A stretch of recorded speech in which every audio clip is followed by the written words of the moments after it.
Meantime, President Trump is weighing in on the escalating protests in Hong Kong.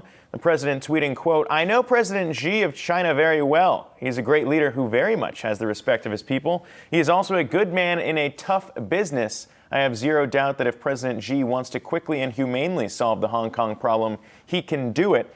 Personal meeting.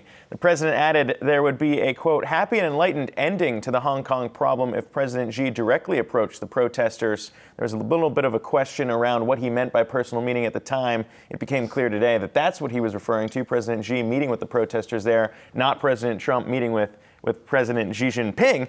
But Nathan, I mean, we've talked about these protests. They've gone on for quite some time. I know you were over there not too long ago.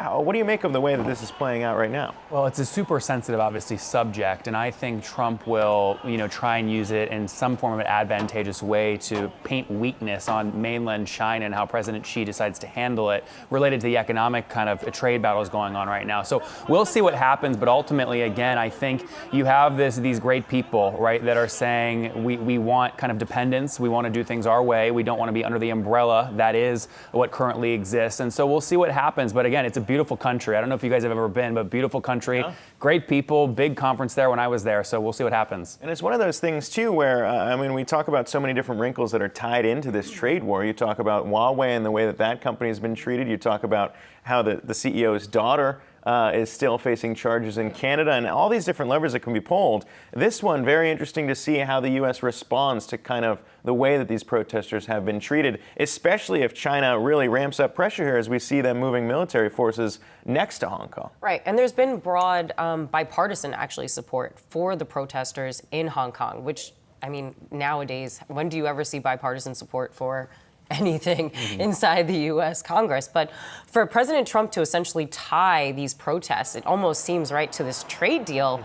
For me, it was almost a little baffling, actually. I'm not sure if anyone else felt a little bit confused as to why he surprises you at this point, these kinds of things? No, well, no, nothing with the president nowadays surprises me, but it almost baffled me as if moving forward with a trade deal was somehow tied to how President Xi handles what is currently happening in Hong Kong. I don't know if the president just wanted to weigh in. Or if there is an actual desire here to say, listen, we actually can't move forward with a trade deal unless China deals humanely with the protest that they're currently facing. It seems slightly more to be the latter. At least he was kind of framing it as, well, China wants a deal, but let them deal with the Hong Kong problem first, as if to buy him a little bit more time. Yes. But as we've noted, the way that China has come out and said that their tariffs, those tariffs being basically delayed until December, is not enough to really get them back to the table as we try and watch and see what might happen with the purchases of agricultural products that a lot of farmers have been waiting for.